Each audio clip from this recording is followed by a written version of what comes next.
Assalamualaikum warahmatullahi wabarakatuh. Bismillahirrahmanirrahim. Tabarakalladzi nazzala al-furqana ala 'abdihi liyakuna lil 'alamin nadhira. Allahumma shalli wa sallim ala sayyidina Maulana Muhammadin wa ala alihi washabbihi asma'in amma ba'du. Begini.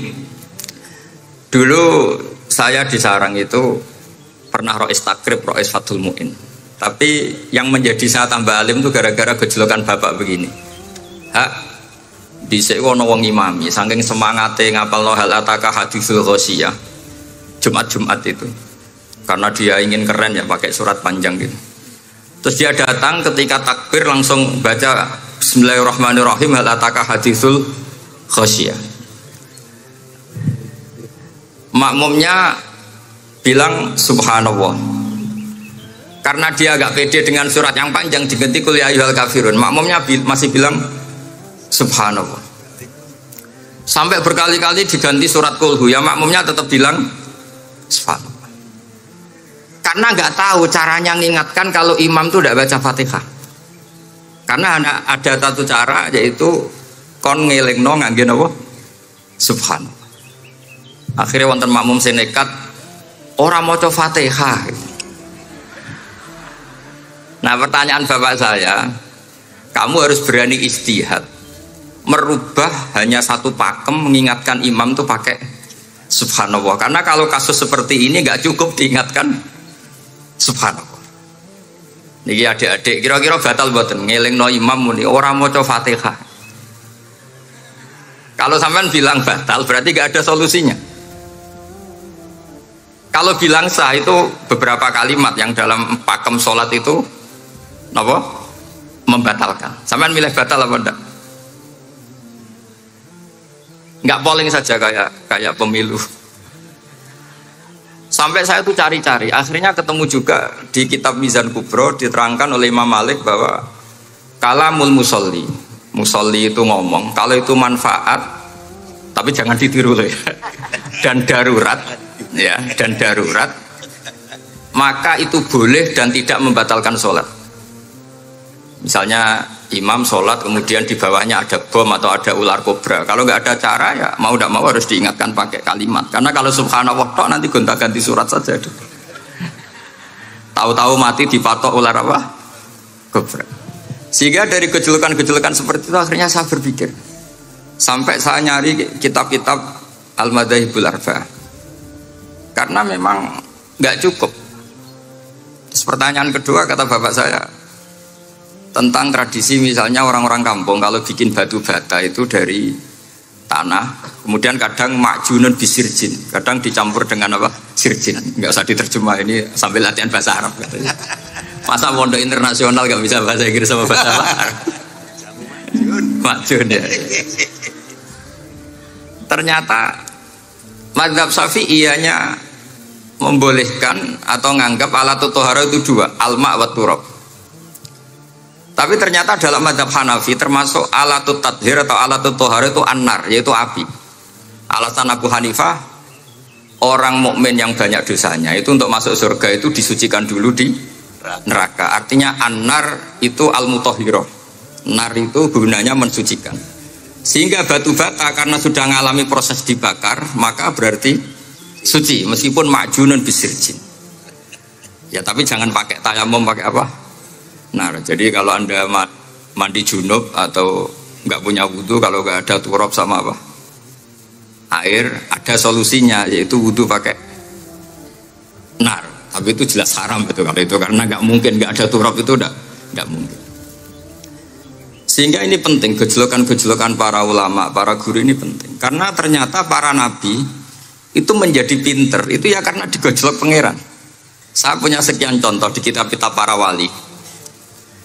Ketika datang malakul mauti ke Nabi Ibrahim dan akan mengambil nyawanya, itu Nabi Ibrahim tangklet, kowe sapa? Aku malaikat. Ono apa? Ditugasno pangeran mencabut nyawa Anda. Terus kata Nabi Ibrahim, apa kamu tahu saya ini siapa? Ya tahu, Anda Khalilur Rahman, kamu kekasih Allah.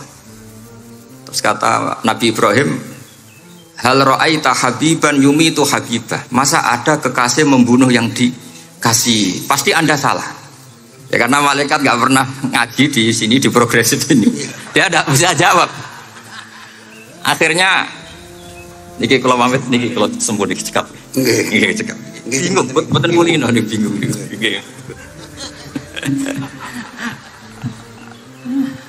Akhirnya malaikatnya matur malih teng pangeran. Ya Allah, kata Nabi Ibrahim logikanya begini. Wahal ra'aita habiban yumitu habibah. Mosok kekasih kok dipateni kekasih. Terus kata Allah gini, ya sudah bilang gini sama Nabi Ibrahim sama Ibrahim. Wahal ra'aita habiban yakrahu ayyalqa habibah. Mosok kekasih kok ora siap ketemu sing dikasih. Akhirnya Israel datang lagi. Balik mana? Gini logikanya dibalik sekarang begini gitu. Wahal ra'aita habiban yakrahu ayyalqa habibah. Terus Ibrahim bilang oke ya gak masalah sudah.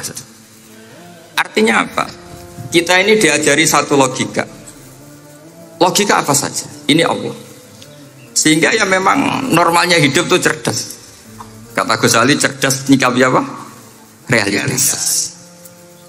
Ini penting saya utarakan. Saya punya sekian contoh kecerdasan para nabi.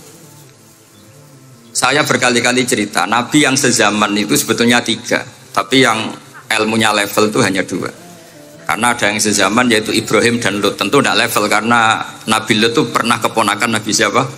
Ibrahim. Kedua Nabi Musa dan Nabi Harun. Tapi ini juga agak level karena Nabi Harun jadinya Nabi itu karena proposal Nabi Musa. Jadi proposal mulai dulu ya ada. Nah, Nabi Musa kita tahu adalah al-sak. Al-sak itu kalau ngendikan itu lisannya agak cedul ya. Cedul. Ini nanya jejer ke sana. Jadi kalau nggak bisa tanya ya. Bahasa Arabnya pokoknya al-sak, cedul ya. Cedul. Karena masyhur ya kita tahu cerita itu Musa yang kecil itu sebeling. Jadi nak digendong Fir'aun itu dijabuti jenggote. Padahal masih kecil. Sesuai Fir'aun curiga dasar Bani Israel. Lama-lama dia memutuskan sepatahnya aja ini jelas darah-darah Israel. Kita tahu Fir'aun adalah orang Kipti, orang Mesir. Setelah berkali-kali gitu terus tanya gini sama Asia, ini anak ini sudah bisa mikir, memang dasar Bani Israel jadi gak suka orang Kipti. Orang bah cilik biasa gak masalah. Sehingga terus dites ada jamroh, ada bara api sama apel. Sebetulnya Musa ini sudah tahu mau ngambil apel, tapi kalau dia ngambil apel dibunuh sama Fir'aun berarti bisa membedakan. Akhirnya sama Jibril diarahkan ngambil apa? Api jamroh tadi. Akhirnya agak ditelan terus menjadi lisannya apa? Cedul. Sampai sepuh jadi nabi tetap begitu. Makanya beliau ngendikan Rabbis shrahli sadri wa yassirli amri wahlul 'uqdatam min lisani yafqahu qawli. Terus proposalnya itu tadi waj'alli waziram min ahli Haruna akhi. Sebagian ayat lebih jelas lagi yaitu wa akhi Harun huwa afsahu minni lisanan fa arsilhu ma'iya rid ayyusaddiqun.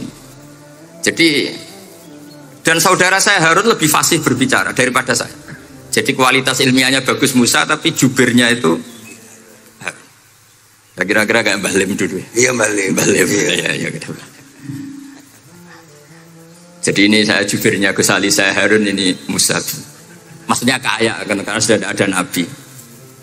Singkat cerita karena Musa itu agak alsak sehingga Harun ini ya nggak levelnya. Padahal sezaman sehingga ya nggak pernah bantah-bantahan, nggak pernah adu argumen. Yang benar-benar nabi sezaman dan kemudian sering adu argumen adalah Isa dan Yahya. Kita tahu umurnya ya imbang, kualitas al-mazaya wal wadail juga imbang. Nabi Isa kita tahu wa yukallimun nasa fil mahdi wa kahla. Mulai kecil bisa ngendikan, dia sudah pintar. Nabi Yahya kita tahu ya Yahya khudil kitaba biquwah wa atainaul hukma sabiyya. Jadi sama-sama pintar. Wa hanana min ladunna wa zakah wa kana taqiyya. Itu dua beliau ini menjadi satu manhaj besar dalam Islam. Itu kalau main ke salah satu kampung, itu Nabi Isa tanyanya aneh. Aina syirarun nas? Orang-orang yang jelek-jelek itu di mana? Orang-orang fasik itu rumahnya mana? Kalau Nabi Yahya tanya, aina khiyarun nas? Orang-orang baik itu di mana? Akhirnya dua beliau ini saling berargumentasi. Kenapa kamu tanya aina syirarun nas? Terus Nabi Isa katanya, lah kenapa kamu tanya aina khiyarun nas. Terus kata Nabi Yahya, enak kancanan wong soleh, gak ruwet kan. Kancanan wong soleh itu kan enak, gak dibodoni, gak ruwet. Pemene kancanan wong mati, saya iso bodoni gitu. Masyhur itu cerita Gus Dur, Gus kenapa sering ziarah? Kancanan wong urip sumpek. Iya. Wong mati gak tau bejo. Wong mati ora tau bejo. Ini teman ziarahnya Bapak. Wong mati ora tau bejo. Ya. Itu ya ini santai-santai saja, relax saja. Karena saya sudah tahu mau ngomong apa.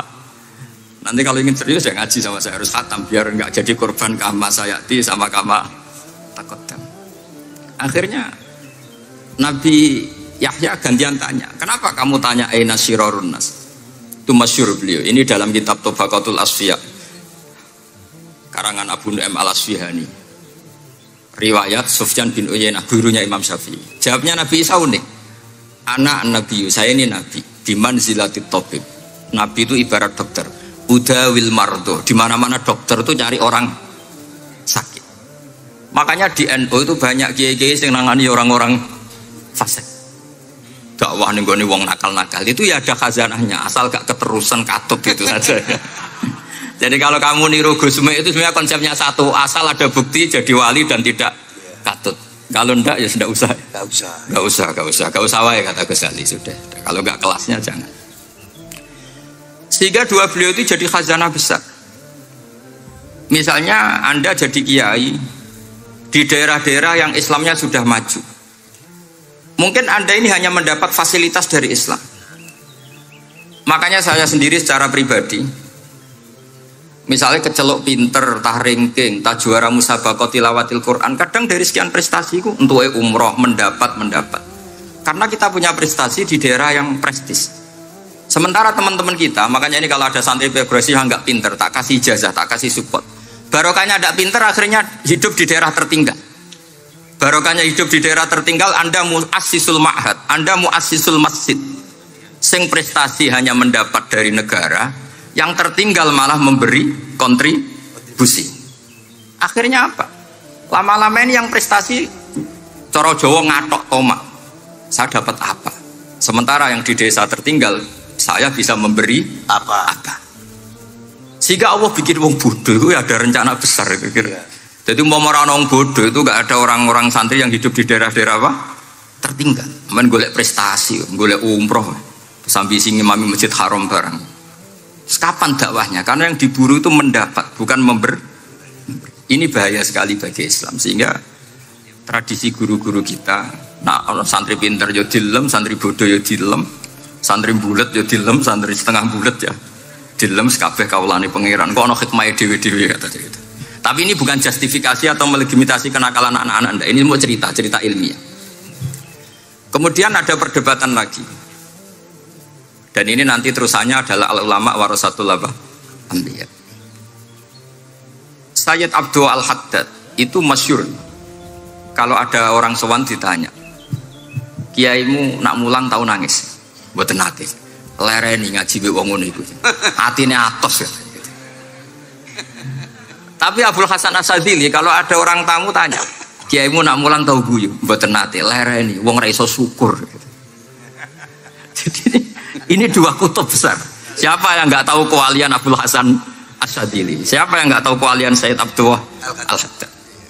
Nah, ini kalau Gus Ali sudah dua-duanya, guyu ya sering, nangis ya sering. Ini sudah makomen, ini sudah. Majma'ul Bahrain kalau dalam ilmu tasawuf. Dan itu mirip perdebatan Nabi Yahya dan Nabi Isa. Nabi Yahya itu happy, hidupnya happy. Kayak bapak saya itu hidupnya happy. Zaman miskin saja nggak pernah susah. Bapak saya itu khasnya nggak pernah susah. Mau meninggal saja masih guyon sama saya. Mau kapundhut itu seguyon kalian. Dia seneng, ya happy saja. Jadi mirip cerita Jalaluddin Ar-Rumi. Beliau mau kapundhut, muridnya nangis semua, marah-marah dia. Kamu murid-murid yang bodoh. Saya ini mau ketemu kasih kamu tangisi. Ayo joget semua. Makanya kalau ada orang mati kok ceria itu karenanya madzhab Jalaluddin apa? Ar-Rumi. Masyhur itu. Ini malam pengantin saya, kenapa kamu nangis? Makanya jadi mitos kalau mimpi jadi manten itu mau mati. Karena kalau Jalaluddin Rumi istilahkan kematian itu adalah pengantin. Umar bin Abdul Aziz salah satu khomisul khulafa masyhur. Ketika mau kapundhut orang nangis semua juga dia marah. Memangnya saya mau kemana kok kamu tangisi? Ila khairi madhubin ila khairi rahimin, ila arhamir rahimin. Timbang kumpul kon sumpek. Atok mati katanya. Memangnya saya mau kemana? Ila khairi madhubin ke zat yang terbaik yang kita tuju. Ini mirip Nabi Yahya. Jika Nabi Isa gojlok, mali aroka dohikan ka'annaka ta'manu min makrillah. Kamu kok sering senyum, sering guyu, ngakak-ngakak, seakan kan kamu tuh tidak pernah akan kena siksa. Nabi Yahya gantian balas, mali aroka abisan ka'annaka taqnatu min rahmatillah. Lah kamu merengut terus koyo ora ono rahmate pangeran saja. Ini terjadi madzhab antara Abdul Hasan Asyadzili dan Sayyid Abdullah Al-Haddad. Sayyid Abdullah Al-Haddad juga diikuti banyak kiai. Itu kalau habis sholat tuh masih susah diterima enggak, sholat kita makbulah apa enggak, puasa kita makbul apa enggak, sujud kita makbul apa enggak. Tapi kalau Abdul Hasan Asyadzili, kalau ada orang tanya gitu dimarahin. Sujud kulo ditampi boten ya Sayyid Abdul Hasan Asyadzili, gak usah mikir ngono, ditegir sujud wis luar biasa. Orang geruang ditegir sujud, gak usah mikir ditompo ta ora. Loh iya, ketika kita nanti ketemu Allah, prestasi betul gak pernah sujud itu.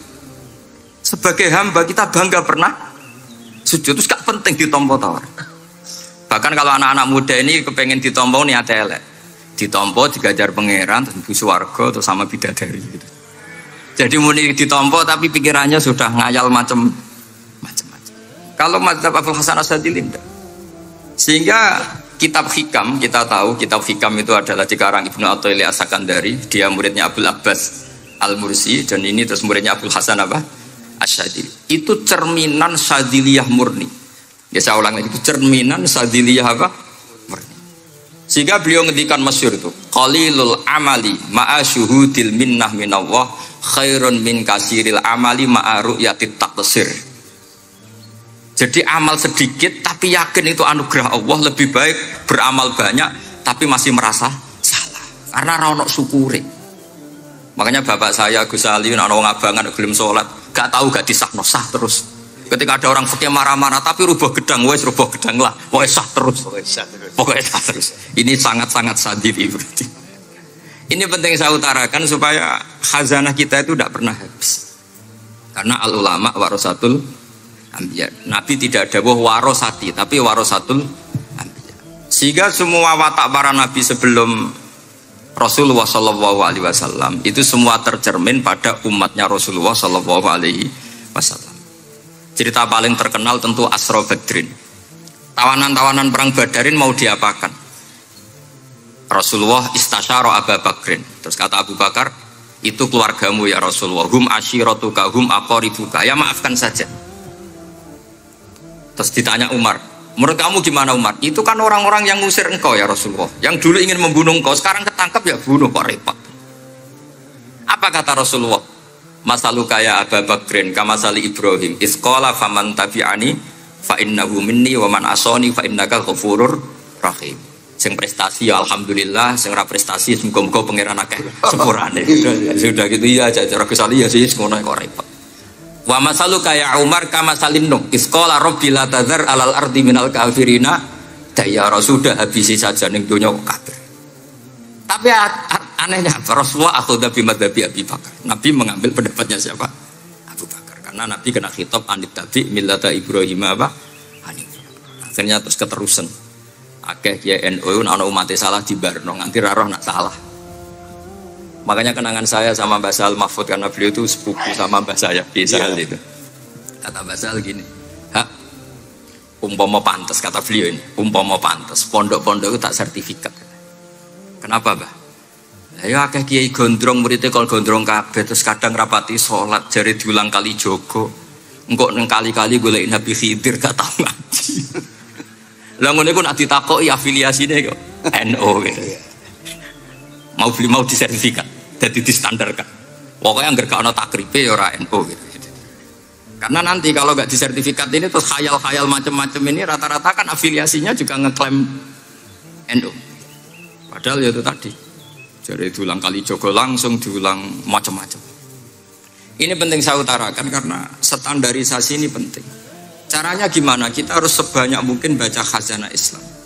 Makanya Imam Ghazali, kayak apa pinternya Imam Ghazali? Beliau di akhir kitab Ihya ngendikan wa alaika bimudawamati mutalaati kitab khilyatil auliya wa tabaqatil asfiya. Sehingga kita akan punya khazanah yang luar biasa. Saya punya banyak tentang kearifan ya para ulama-ulama. Di antaranya dulu saya sering diceritain bapak tapi gak paham, tapi setelah saya ngaji lama-lama paham. Beliau pernah didawi badulah gini, Nur dhisik ana wong salat 2 rakaat, terus syukur akhirnya salat lagi sampai 4 rakaat. Saking syukurnya salat lagi sampai 6 rakaat. Seterusnya sampai 1000 salat. Kita tahu itu Sayyid Ali Zainal Abidin.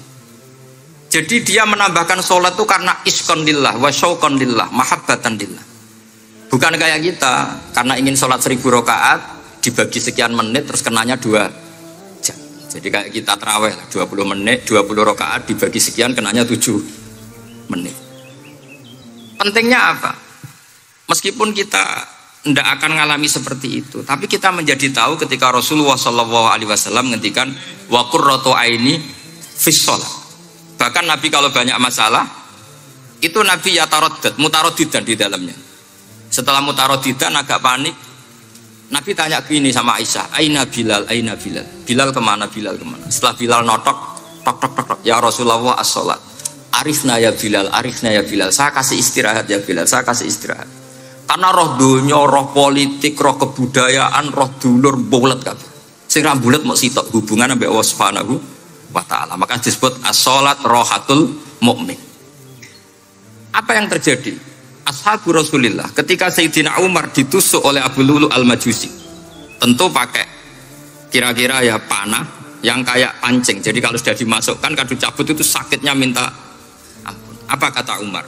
Nanti cabut ketika saya sholat, karena sekali sholat dan setelah itu dicabut nggak terasa. Ya, kalau sholat kita ada nyamuk ya sudah. Ini penting saya ceritakan, sampai ada wali ditawarin Allah, silahkan masuk surga, tanya ya Allah di surga ada sholat enggak? Kalau tidak ada sholat enggak lah. Karena dia nggak bisa membayangkan nikmat tanpa sholat. Sehingga penting sekali kekaguman-kekaguman ini. Ketika Sayyidina Umar wafat, di antara yang pertama ditanyakan adalah yang bunuh saya siapa? Itu Hulamul Mughirah, Abu Lulu al-Majusi. Beliau spontan langsung ngendikan gini, alhamdulillah alladzi ja'ala maniyati biyadi rajulin lam yasjud laka sajdatan tuhajuni biha yaumal qiyamah. Matur nuwun Gusti, saya dibunuh oleh orang yang enggak pernah sujud. Kalau saja dia pernah sujud, saya tidak berani maksudkan dia. Jangan-jangan sujud itu engkau terima kemudian dia min ahlil jannah. Kayak apa pentingnya kenangan sujud? Rasulullah juga pernah ngendikan nanti kalau dunia sudah ruwet, as-sajdatul wahidatu khairun minad dunya wa ma fiha. Satu sujud lebih baik ketimbang dunia seisinya. Karena itu kelayakan kita sebagai hamba. Makanya Abu Hasan Asadili ngendikan, sudahlah kafal amilina jazaan an radhiyaka laka ahlan, sudah ditakdir ngamal sudah harus syukur. Kok mikir ditompo ta ora usah, gak penting. Itu madzhab Abu Hasan Asy'ari. Dan itu ditiru para kiai-kiai kita. Madzhab Said Abdul Haddad juga ditiru kiai-kiai kita. Sehingga sedekah Rasulullah ketika ngendikan al ulama warasatul anbiya. Ini penting saya utarakan karena khazanah kita biar tetap kaya. Makanya masyhur dalam Manaqibul Ghazali kita tahu Imam Ghazali itu orang yang luar biasa, pengarang Ihya. Saya punya banyak karangan beliau, Al-Arba'in Al-Usul. Tapi yang paling saya cintai tentu Ihya, kitab Mustasfa, kitab Qawaid Fiqh itu Usulul Fiqh. Manaqibul Ghazali adalah Rasulullah pernah jejer Nabi Musa, terus Rasulullah ngendikan ulama ummati ka'ambiya'i Bani Israel.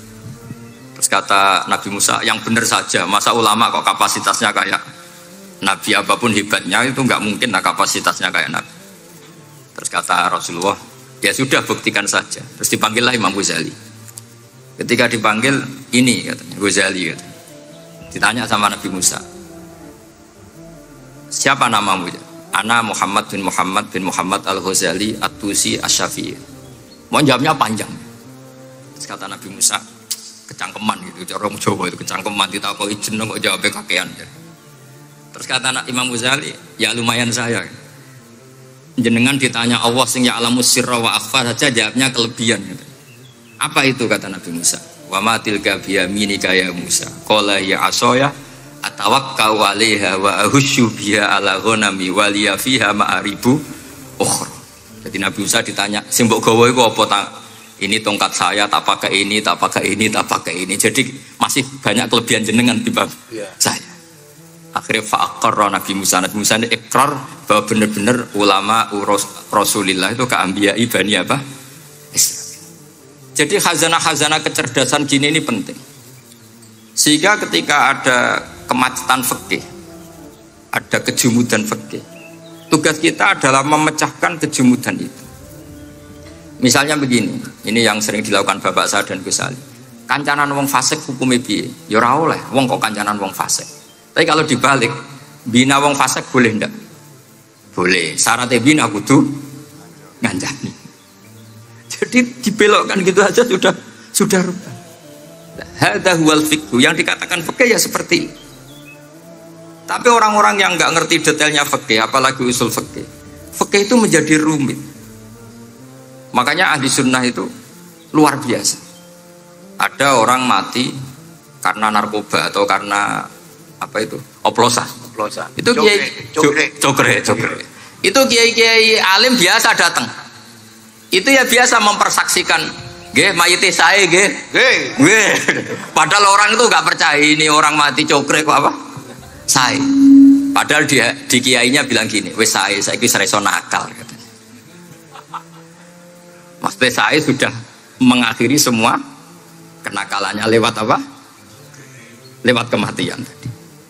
Karena itu doa Rasulullah. Rasulullah itu kalau ngedikan itu luar biasa. Allahumma ij'alil hayata ziyadatan li fi kulli khairin wal mauta rahatan li min kulli syarrin.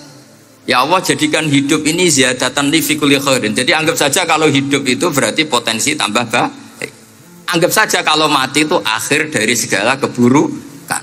Berarti orang cukri ini mati itu baik apa buruk?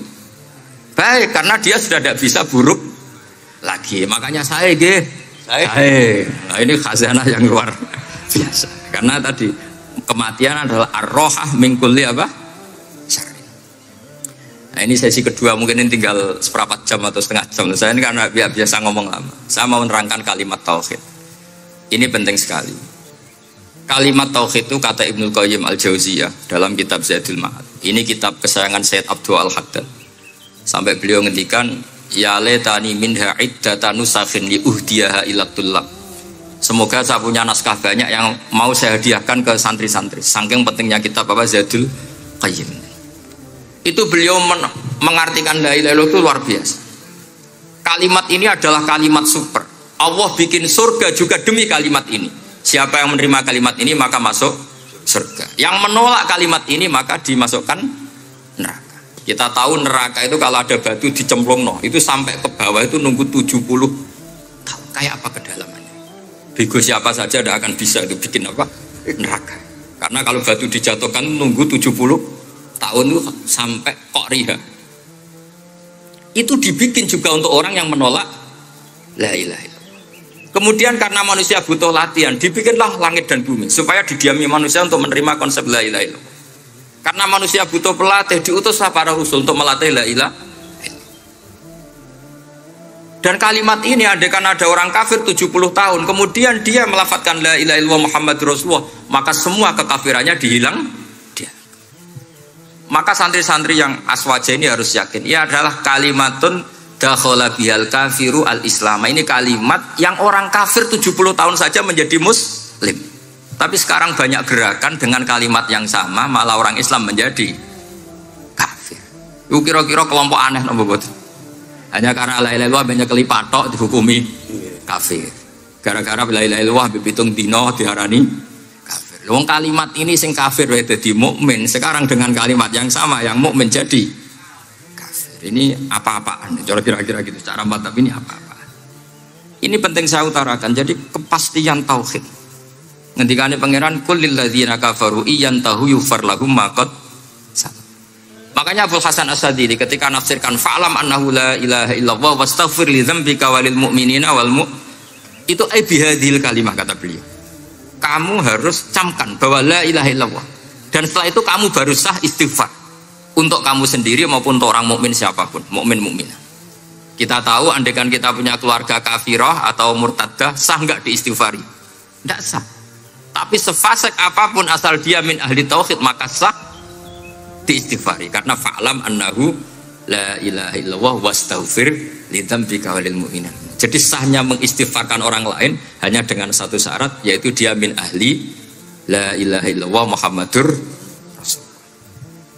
Sehingga dalam cerita-cerita kewalian, dan ini saya percaya cerita ini karena saya pernah menemukan di Musnad Ahmad, saya menemukan di Ithaf syaratnya Ihya, juga di kitabnya Said Muhammad Abu Abdul Farad itu. Dulu itu ada wali yang tukang bikin Istanbul itu. Pernah dengar tuh Istanbul itu yang Quran kecil itu. Kalau sekarang kan dibikin masif, mau 5.000-an. Ya. Kalau dulu masih asli. Itu Kiai Sarbini itu kayak Mbah Khalil Bangkalan. Jadi karena dia orang penting itu, nak diundang orang itu, ya engkau nak ditakoki pangeran muni rombongan. Jadi kayak Mbah Khalil juga Mesir gitu. Terus ditinggal lagi. Enggak takoki pangeran muni ngenteni Mbah Khalil, ngenteni rombongan. Ya sudah gitu dong. Tapi karena beliau terkenal wali ya.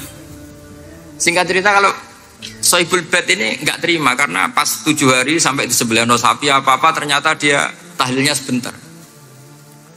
Terus kata beliau, ya sudah semua makanan itu ditimbang pakai pohon kelapa. Yang satu kosongin katanya. Kifatul mizan yang satu atau kafatail mizan yang satu dikosongin. Beliau datang yang bikin Istanbul tadi. Bilang bis itu sudah jam 4 kan. Sudah tinggi bismillahnya. Kata beliau, bismillahku ra genep ae wis ngalahno pakananmu, apalagi genep kata. Ini penting saya utarakan nanti di cerita yang di kitab Musnad Ahmad. Ini perlu dicamkan. Saya hafalkan hadis itu. Inna wa ta'ala istakhlasa rajulan min ummati ala ru'usil khalaik. Setelah dipertontonkan, fayan syuru alaihi tis'an wa tis'ina sijillan. Kullu sijillin minha maddul basar. Jadi ketika dipertontonkan itu ada satu box, yang satu boxnya itu sudah sepanjang mata melihat. Sudah satu boxnya saja tuh mislu maddul basar, sepandang mata melihat.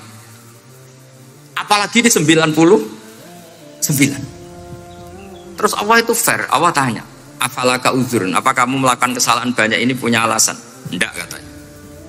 Adzolamat kata badi al-hafidun, apa memang malaikat itu sentimen sehingga salah kamu tok yang ditulis, kalau kamu nggak salah nggak ditulis?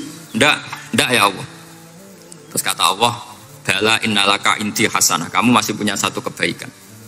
Ketika Allah bilang kamu punya satu kebaikan, apa kata lelaki tadi? Gunanya apa ya Allah satu kebaikan dibanding kesalahan yang sebanyak itu? Akhirnya kesalahan yang sebanyak itu ditimbang, si timbang satunya itu hanya la ilaha illallah Muhammadur Rasulullah. Fato syat'at sijillat, semua catatan salah tadi kalah. Kenapa? Fala yaskulu ma'asmillahi ta'ala syai'un, karena di dunia maupun akhirat tidak ada yang bisa mengalahkan kalimah thayyib. Tapi sekarang kalimat thayyibah itu jadi tersangka. Nah ini makanya saya mohon santri-santri, hujjiyatu ahli sunnah wal jamaah ini harus mustaqirrah, harus sabitah, harus benar-benar berargumentatif. Sehingga kita tahu setahu-tahunya bahwa kalimat ini adalah kalimat yang orang kafir saja menjadi muslim. Masa dengan kalimat yang sama orang mukmin menjadi kafir. Ini penting saya utarakan karena kita harus terus belajar. Caranya gimana? Ya diantaranya tadi belajar kitab Ihya, beberapa kitab, sehingga khilaf-khilaf fikhiyah meskipun kita tidak bidangnya misalnya, itu tetap punya kualitas yang luar biasa. Saya sampai sekarang menerima sorogan kitab Mahalli. Itu di situ ada perdebatan unik. Boleh enggak misalnya jenazah itu diletakkan di belakangnya yang sholat? Kata kaul awal enggak boleh. Di mana-mana jenazah itu ya di depannya orang apa? Sholat. Tapi kata kaul sani, ya boleh saja jenazah itu tidak imam katanya. Iya. Sehingga pentingnya kaul sani adalah kalau Anda di Arab Saudi itu jenazah-jenazah tetap di kamar mayat, kemudian yang sholat ya di depan jenazah.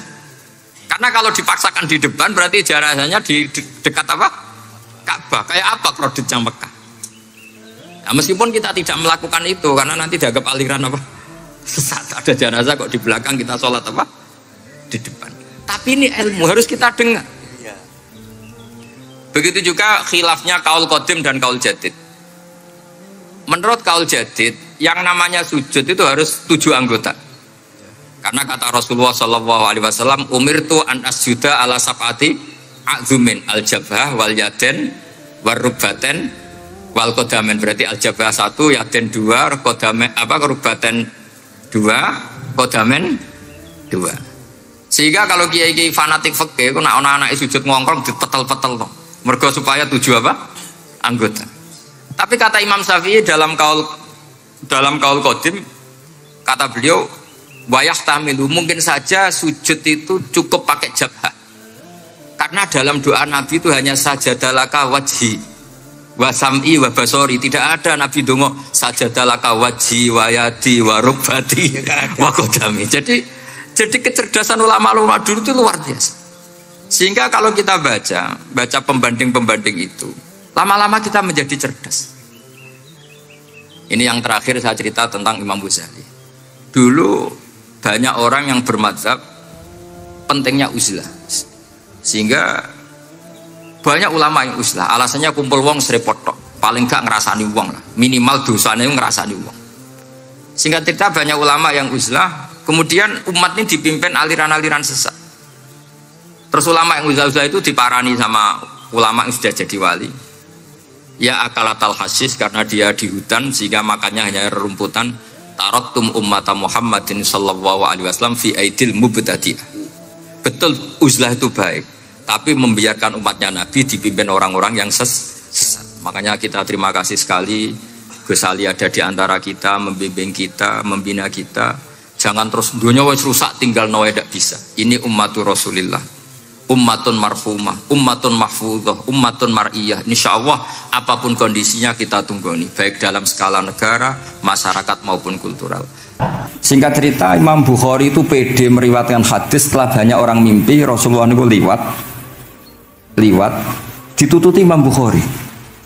Iku fawwah ma akhta aqdama hukodame Rasulullah sallallahu alaihi wasallam. Terus delamaan yang pernah diinjek Rasulullah niku mautia aqdami Rasulullah sing nanti diinjek kodami napa Rasulullah. Itu Imam Bukhari persis di situ.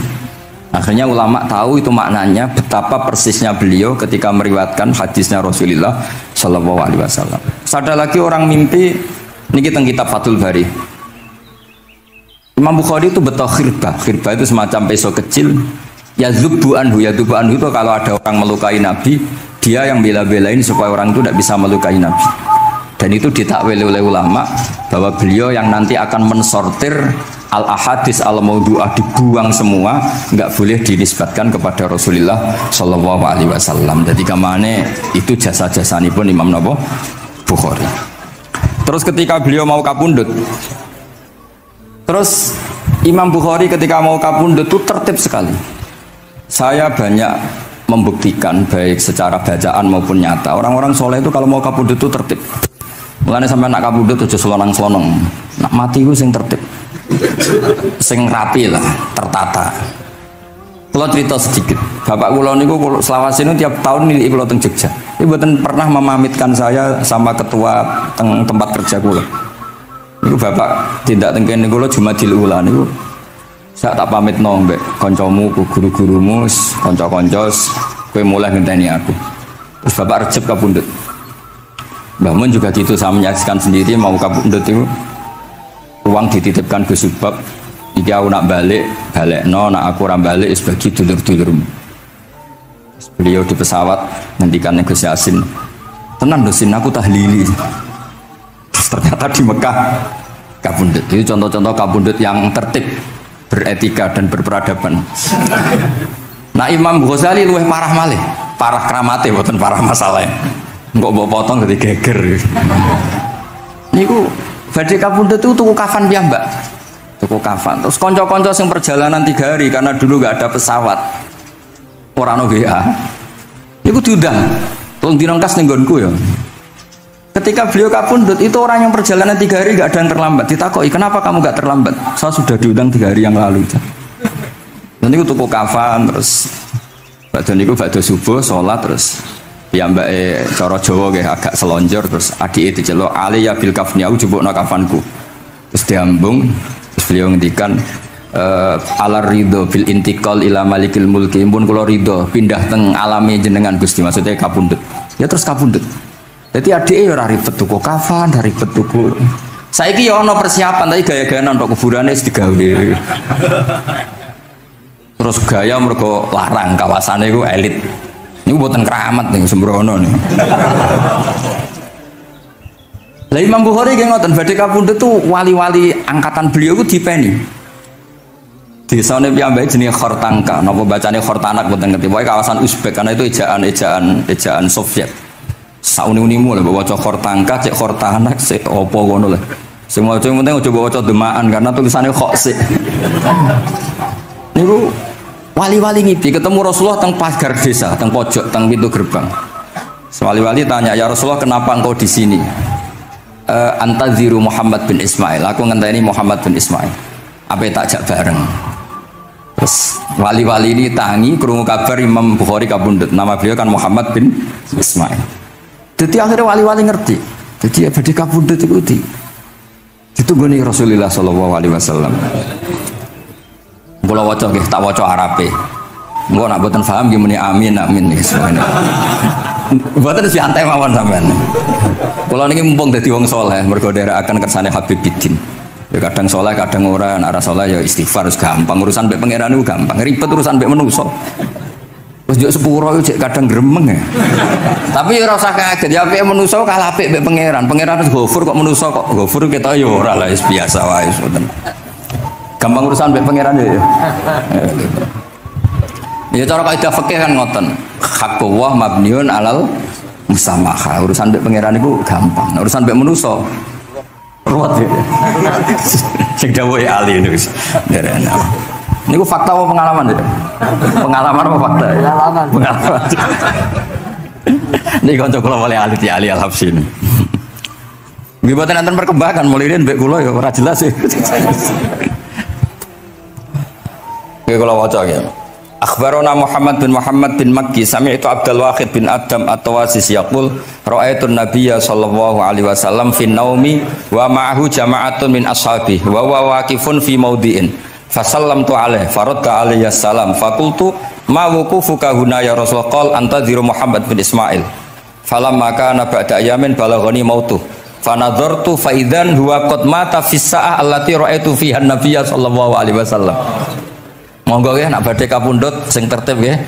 Habib Ali bin Utsman kabari Habib Bidin ya Ali Al-Habsyi ya Muhammad kondo-kondo sik dadi saged takziah nggih. Dadi niki mboten niki ditiru nggih monggo, mboten nggih sae kersane mboten nyaingi Imam Bukhari. Mana kula kadang salah iku ya istighfar, tapi kadang-kadang ya biasa. Nah aku bener terus ora kaya Imam Bukhari, dadi ben salah sithik-sithik ora ben salah ya tetep salah, sementing gelem istighfar, gelem nak menawa iku dadi tawadhuke kita semua. Tapi yang jelas niku kula suwun kitab ini kitab barokah karena para habaib, para wali semuanya pakai kitab napa? Bukhari. Wau sing didhawaken teng dongane Habib Abu Bakar Segaf Kutub Gresik bahwa ya Allah kita mendengar hadis-hadis yang diriwayatkan Imam Bukhari dan semuanya mengarahkan kita tambah mahabbah kita li taatika untuk taat kepada jenengan. Saya beri contoh satu betapa hebatnya Rasulullah SAW untuk menjaga kenyamanan kita dengan Allah Ta'ala. Misalnya Sayyidul Istighfar yang tadi baru dibaca. Saya berkali-kali bilang mbek wong khusuk-khusuk sing berlebihan. Nah istighfar nangis kaya-kaya nasi pendekne mau dosa tok. Sale bar delok wong wedok ning pertolon nangis ora barbar. Oke itu bagus karena eling maksiate. Tapi seakan-akan sifati Allah yang ngasih dia maksiat dan hubungannya dengan Allah hanya ditegir maksiat. Padahal Allah tadi ngasih dia sholat subuh, ngasih dia sholat duhur, ketemu habaib hormat, ketemu kiai hormat. Reputasi Allah yang baik ini enggak dihitung. Si dihitung salah ini. Sehingga terus dia akhirnya sumpah, nak keterusan itu akhirnya rondo, sama nanti terus guys pokoknya. Tapi kalau Nabi ngajari kita tidak seperti itu. Sayyidul Istighfar diantara kata-katanya tetap Abu ulaka bini'matika alaiya. Gusti apapun kulo niki makili kita loh ya, tidak makili Kanjeng Nabi. Tentu kalimat itu dari Rasulullah. Tapi anggap saja yang baca kita. Ini penting dalam ilmu hadis. Ya Allah apapun salah saya wau kulo teng terminal teng nopo dolong itu oke niku salah Gusti. Tapi kulo ditakdir gak nganti zina. Kanggo wong biasa-biasa ngene iki ora nganti zina iku top. Tapi aja terus delok terus iki cerita wae. Dadi delok istighfar tapi ra nganti zina alhamdulillah. Bar delok tok ya istighfar tapi ra takok nomere iku alhamdulillah. Ora moto terus dikeloni ning kamar. Alhamdulillah. Artinya ada sisi nikmat lah. Wong rai pas-pasan wae kok saleh ngono, kan top kowe. Ora top deloke top ra nganti teruse gitu. Dan Quran membenarkan model ngono iku, maksudnya membenarkan itu dimaklumi. Dimaklumi iku artinya yo kelas-kelas ngono iku ayate intastanibu kabaira ma tunhauna anhu nukafir angkum sayatikum. Yo kelasé lagi ngono. Tapi maksud saya, kowe kudu eling sisi abu ulaka bi ni'matika alayya. Ya Allah kula delok kok ora zina ya ora takok nomor. Alhamdulillah Gusti jenengan tesih ngreksa kula. Tapi kok terus wa abu bidzambi, tapi lha apa Gusti kula delok bareng nggih sepuro Gusti. Jadi artinya betapa Rasulullah itu ketika mengajari kita istighfar itu juga bersamaan dengan itu ikrar bahwa nikmat Allah aktsar wa aktsar. Bahwa sisi nikmat Allah itu jauh lebih besar. Makanya di Quran itu tidak ada hanya perintah istighfar, fasabbih bihamdi rabbika wastaghfiru, tetap ada bihamdi rabbik. Apapun kita ini masih masya Allah. Nah, barokahnya hadis-hadis seperti itu belum hadis solusi. Rasulullah mboten nate dosa, tapi selalu ngasih solusi wong dosa. Wa atbi'is sayyi'atal hasanata tamhuha. Berarti bar wong wedok wayu sawangane kok dosa, golek rondo sing elek tuwek kei dhuwit. Mbah, wau kula badhe maksiat niki kafaroe. Engko amen didongakno kaya corona. Muga-muga panjang apa? Artinya itu mboten niki mboten, mungkin nak kula salah ben dikoreksi Habib Ali. Tapi Habib mun terlambat dadi sungkan mesti. Jadi niki cerita, dari malah ikrar Habib Abu Bakar Segaf, dawu-dawu Nabi itu menginspirasi kita. Belum masalah adamul kunuti wal yasi. Semua orang Islam seluruh dunia itu nggak ada yang putus asa. Meskipun ahlul ma'asi, ahlul kabair. Barokai hadis riwayat syafaati Rasulullah sallallahu alaihi wasallam. Coba kalau kita tidak dengar hadis syafaat, wong sing tahu dosa langsung fatalistik, sing tahu salah tahu fatalistik, sak donya iku ora ono sing wani iman. Perkarane kabeh gak ada salah. Tapi barokai syafaati Rasulullah sing diriwayatkan al-kutubus sittah, sing diriwayatkan kitab-kitab sing muktabar. Akhirnya wong wani iman. Senajan to salah wani iman. Engko arep-arep syafaat Rasulullah sallallahu alaihi wasallam. Terus sing ra maca Bukhari soal tiap pidato sholawat salam kunjuk kanjeng Nabi Muhammad sallallahu alaihi wasallam. Engkang kita tenggo syafaate teng dina sing diarep-arep hubungane mbek Nabi dhewe jarang maca sholawat, sing penting nenggo syafaat. Wes ngono lah, sing penting ku ndadekno iman biwujudis syafaat. Wah niku terakhirin tentang Isra Mi'raj. Ono kata-kata mungkin Gus Apang nyanyine mari sediluk mungkin. Nah, niki kitab Fathul Bari tentang Mi'raj niki kan tesih Isra Mi'raj. Dados nabi ku ya manusa ya kadang-kadang ya rondok cara boleh dibahasakan ya rondok ra ikhlas. Dibahasano hasud kok kasaran ya ora pati ikhlas. Tapi ora ikhlase nabi niku barokah. Riyen kita tahu pertama wajib sholat itu 50. Nabi Ibrahim di langit ke-6 kila 7. Kalau ora roh persise urutane mergo riwayate beda-beda ana semene 6 ana semene 7. Mengko ya ora roh dhewe pokoke nek ora 6 ya 7.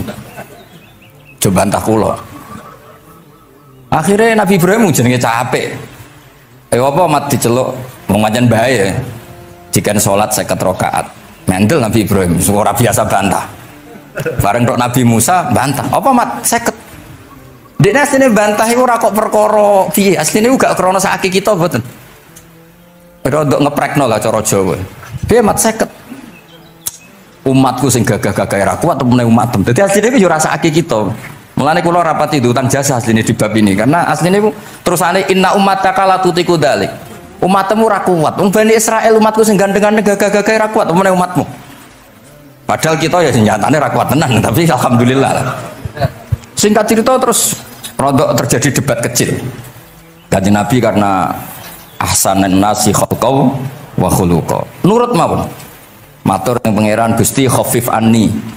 Sampai pangeran disudo 5, berarti itu pinten? 5. Matur nang Nabi Musa ijek abot papat ibu, jaluk ringanan nah.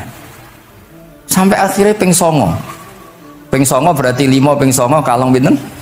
45. Lha ini sakjane Nabi Musa sae. 5 lah ijek jaluk nah keringanan. Waduh anak sido. Niku pun ra sidono wajib salat. Tapi pertanyaannya lha opo ada mikrot jebule ratu apa kan ngoten. Itu jasanya Nabi Musa, baru kayak protes niku 50 dadi pinten? Gangsal. Tapi itu sisi Nabi Musa. Tapi kalau niki cerita teng riwayat niki teng Fathul Bari kula waca mawon. Ketika Nabi Musa di langit ketiga atau keempat, ini kan dilangkai Kanjeng Nabi. Dilangkai itu nangis. Nangis itu nangis ya nangis protes. Ditakoki ibu malaikat Jibril, kenapa kayak nangis?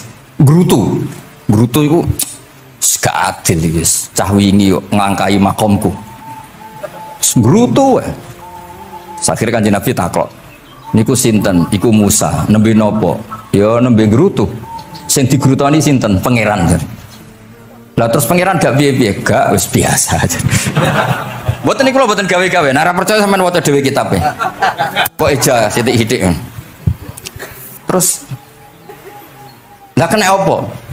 Ya mergo sampean luwih enom tapi nglangkai makome, rada ora trimo. Marane tabayun kan cara saiki tabayun dikonfirmasi. Kula waca mau narape, mungkin nek sing ra ngandel nggih ben ngandel, nek sing ra ngandel nggih ben ya ben goblok wong tak wacana kok ora ngandel.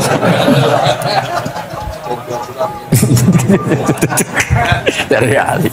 Kula waca mau narape, niki top tenan nih, wis romerot tenan nih.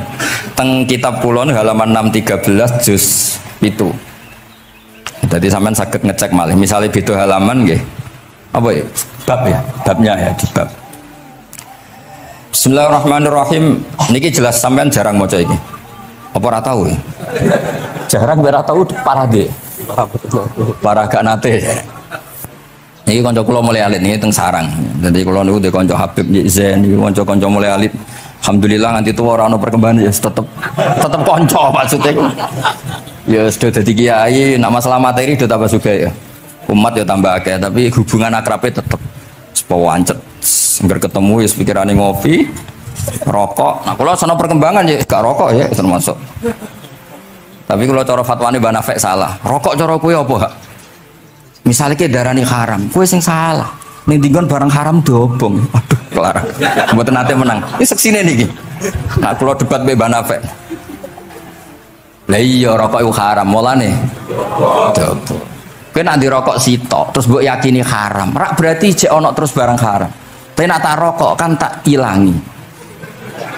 Berarti aku ngilangi haram. Mbah atau menang bajene. Ya, lawan apa?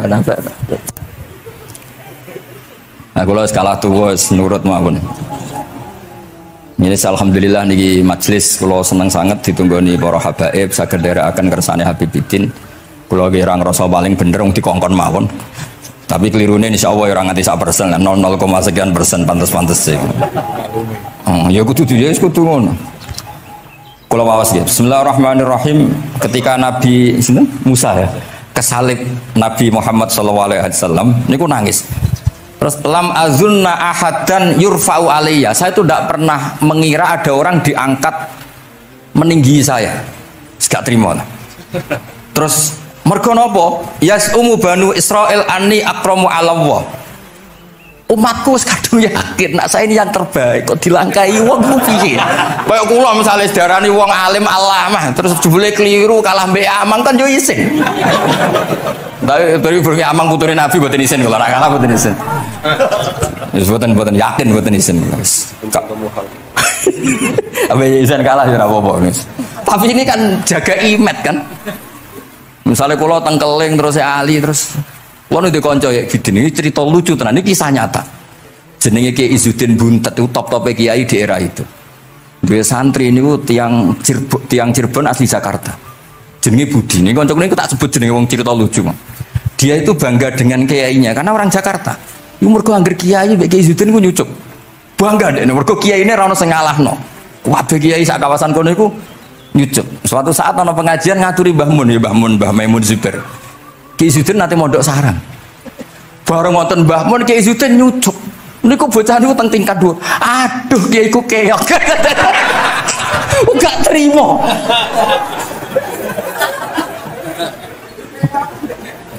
Karena dia ngukur menang kalah ini pakai nyucuk. Mulane kula tak biasakno nak mbek wong sepuh nyucuk, mbek ben tawaduk. Semoga kuwatirku nak ono wis ben santriku lah aduh Gus Mbak Kiok wis akeh kelah. Sementing tawaduk. Lho akhirnya cah niki niku badhe niku pamit boyong mondok teng sarang. Karena dia tidak ingin punya kiai yang nyucuk. Oleh muni aduh kiaiku keok. Niku kiai itu diceritani guyu ra barbar. Yus, dia aku kalah. Lagi Nabi Musa itu ya Nabi ya manusia. Bareng Nabi Muhammad ngelangkai makome. Ya Allah, lam azunna anna ahadan yurfa'u alaiya. Mbok sampean maca yurfa'u, mbok yarfa'u wis boleh. Sauni-unimu lah. Sementing aja yurafi'u, aja yarfa'u. Sauni-unimu lah. Enake apa? Diangkat sak dhuwurku apa? Apa ya sampean maca milah apa ya? Bebas ya? Apa ya nama macam Yurfa'u wedi nek mereka ngarepe wong akeh sakake kula maksudnya nak akhirnya terus ditanya sama malaikat Jibril kenapa kira-kira kan wahu yasumu banu Israila anni akramu ala Allah wa hadza akramu ala Allah minni ini urusan nama umatku wis yakin saya ini nabi terbaik masalah kan doro image kaya wong elek pacaran terus kancane luwih ganteng kan ya mriyang kan. Mulane kabeh iku anggere pacaran mesti ngajak kancane sing luwih elek. Niku nah, pengalaman. Masalah kan. Kaya ustad, nang kiai apa kiai ning desa-desa moh ngajak kancane sing luwih alim, masalah ya. Golek penderek sing wis ora apa-apa lah kira-kira. Kula termasuk ndek nyali, ngaji ngajak ya amang medal ngalim. Kula termasuk kiai ndek nyali. Bon, walau kana hadza wahdah hana aliyya. Maksudnya nak aku kalah mbek Nabi Muhammad gak apa-apa lah secara pribadi aku kalah gak apa-apa. Oke. Pancen iki sing dipilih aku kalah gak apa-apa. Walakin ma'ahu ummatuhu wa hum afdhalul umam indallah. Lho nak antar ketua kalah aku ora masalah oke lah. Lho tekan sak umatku yo kalah dadi gak trimo. Dadi wong ra trimo iku yo oleh sithik-sithik tapi Nabi Musa wae ora trimo. Terus walakin ma'ahu ummatuhu wa hum afdhalul umam indallah. Jadi sampean-sampean iki itu orang yang digugat Nabi Musa. Monggo di Fatihai kersane mboten gugat. Jadi nak pas kalah mbek Nabi Muhammad itu mohon ikhlas ya, tapi bareng kalah mbek antar umat kalah niku gak trimo. Walakin ma'ahu ummatuhu wa hum afdhalul umam indallah. Lah niki sing lucu qala Jibril, hadza Musa.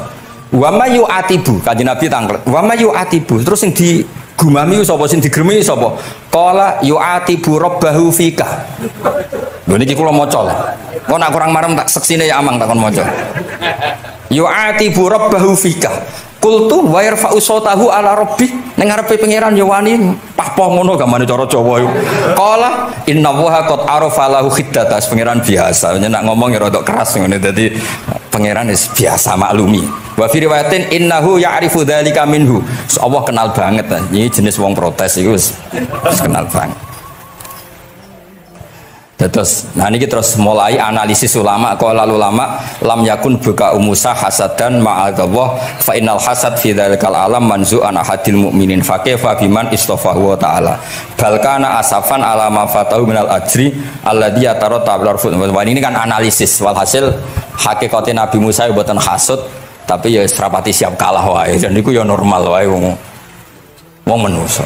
Dan semoga nak sampean ra siap kalah mbek kula nggih saged maos Bukhari, saged maos Fathul Bari. Nah, misalnya kepeksa ya eling salah ya aja eling bener.